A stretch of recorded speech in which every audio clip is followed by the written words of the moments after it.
আজকে সানডে, এখন জার্মানি ওয়েদারটা খুবই ভালো, ঠান্ডা চলে যাচ্ছে, লেট স্প্রিং বলতে পারো। পেছনে বলিউড মিউজিক চালিয়ে দিয়েছি। তো আজকে সানডে স্পেশাল লাঞ্চ হচ্ছে। তোমাদের কালকে দেখিয়েছিলাম যে পনির বানিয়েছিলাম বাড়িতে, তো বাটার পনির বানাচ্ছে আমার বর।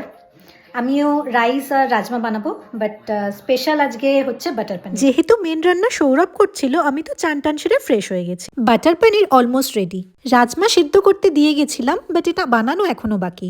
আজ আমার আর কিছু বানানোর মন ছিল না, তাই রাজমাটা পেঁয়াজ ক্যাপসিকাম আর কিছু মশলা দিয়ে ভেজে নিয়েছিলাম। আচ্ছা, আমার লাঞ্চ আজকে বাসমতি রাইস, আজকে স্পেশাল লাঞ্চ, তাই আমরা বাসমতি রাইস করে নিয়েছি। একটা ম্যাশড রাজমা হয়ে গেছে, ট্রাই করি। ভালো বানিয়েছো, পনিরটা কিন্তু নরম।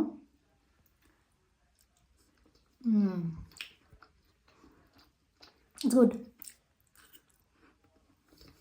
ভালো।